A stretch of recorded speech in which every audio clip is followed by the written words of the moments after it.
Hi and welcome back to Garden Ninja. Now, if you followed my channel, you may have remembered that 2 years ago I did a video guide as to how to prune roses the easy way, and I thought I'd give you an update 2 years on to show you exactly how they've turned out. So come on, let's get cracking. If you've not already subscribed to my YouTube channel, make sure you hit the red subscribe button below, where you'll get access to over 120 garden design hints, tips and hacks, and best of all, it's free, so subscribe today. When it comes to rose pruning, winter is the ideal time to do it, but it's summer when you get to see the fruits of your labour. And I'm going to show you a couple of the rose bushes that I pruned 2 years ago, and you can see the transformation. And I think you'll be really impressed and start pruning your own roses next winter.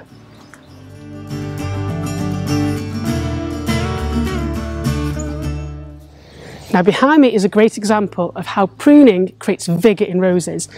This little pink specimen behind me 2 years ago was nothing but a tangled mess, but after pruning it correctly in winter, it's now covered in these gorgeous flowers. There's loads of buds, and that's going to provide flowers probably for the next 4 to 5 weeks, all from a simple prune. Now look at these two beauties. They're absolutely covered in flowers, and that's known as floriferous, when there's loads of flowers on a plant. But 2 years ago, there were literally these two gnarled stumps near the base with a few twiggy bits. I got no flowers, and they looked really poorly spaced and a bit awkward. So what I did in the guide was take out any diseased, damaged or crossing wood and helped open up the rose, taking it back by nearly half. And you can see here, you've got all of these stems that come off this main stem down here. They're evenly spaced, I can get my hands through them, and you've got this wonderfully balanced, almost like dinner plate full of roses.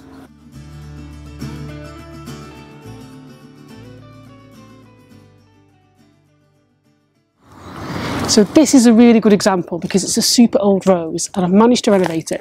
If you look back here, you'll see the really old woody stem down there, but it's got these shoots, and I've cut back 1, 2, 3 over the past couple of years, and now these two shoots have got all the vigour.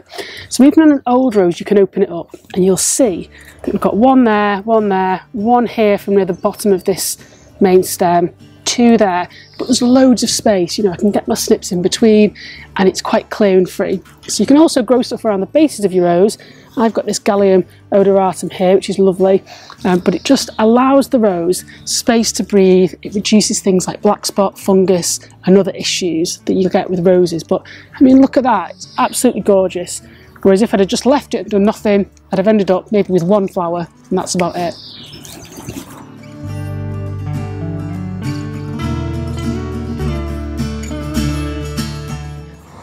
Take a look at these magnificent things.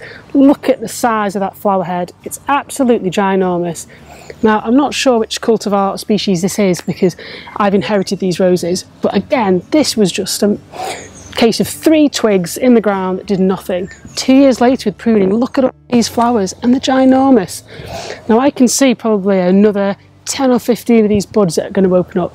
It's well balanced, the flowers have room to shine, and it looks really healthy. So it's definitely worthwhile giving your roses a prune if you can, and then seeing what comes back.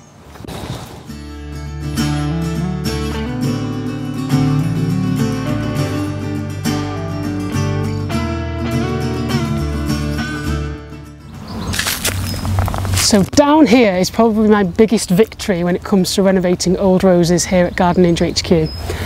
If you've watched the old video, I took this way back to the ground.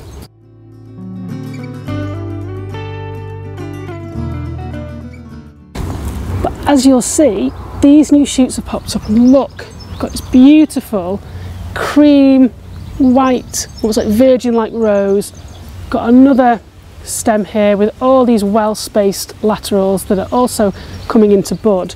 So even with that old rose, I've managed to renovate it, and it just looks gorgeous. It's in a little shady spot and it absolutely loves it.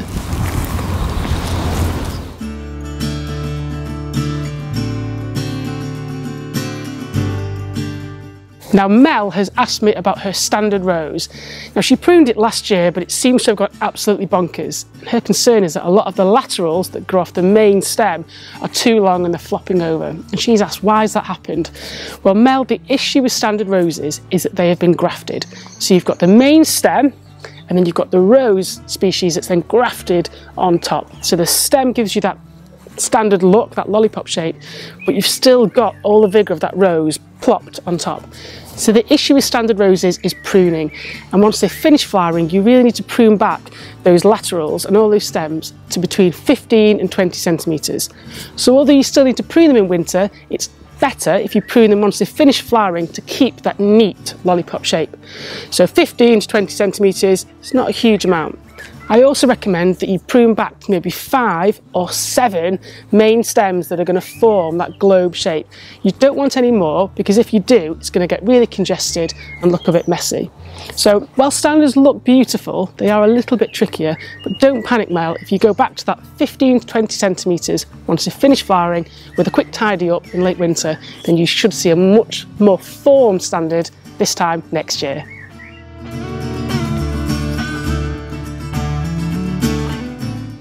So another great question was sent in by Ben, asking what the white powdery stuff is that's appeared on his roses. And sadly, that's known as mildew.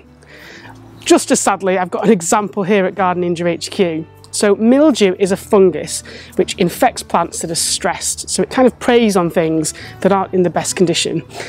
Drought, severe heat waves can increase the impact of mildew on roses.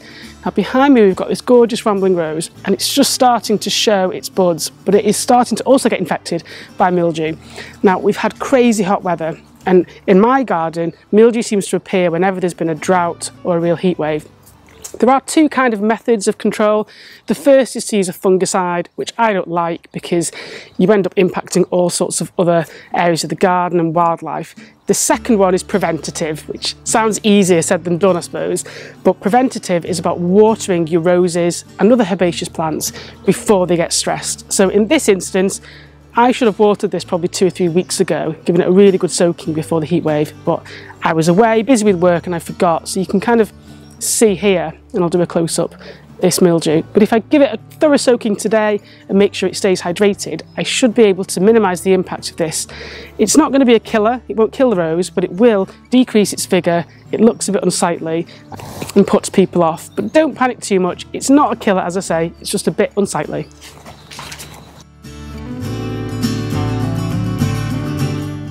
So Leon on Instagram has asked a question about Blackspot, which is kind of the rose keeper's worst nightmare.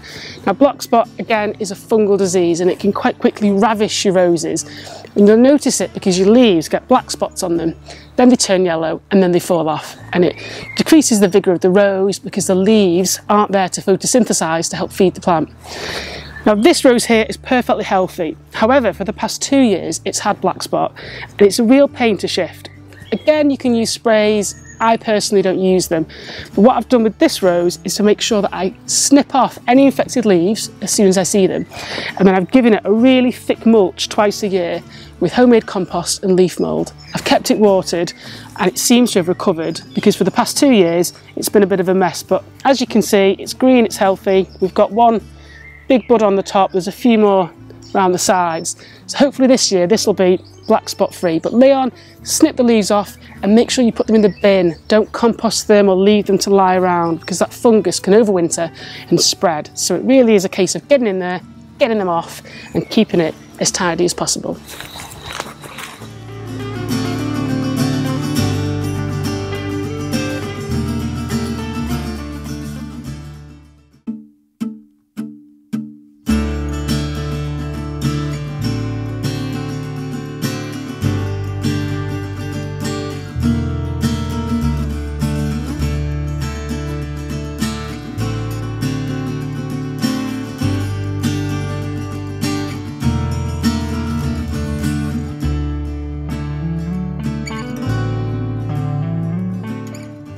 So there we have it, a look at the roses 2 years on, and I think you'll agree that they look absolutely fantastic. So if you've got old roses that are looking a bit lacklustre and you're not sure what to do with them, rather than ripping them out, make sure you follow that pruning guide in winter to help bring your roses back to life. Now roses are hungry plants, so I tend to mulch these twice a year, once in spring and once in autumn. But other than that, I tend not to give them too much more attention.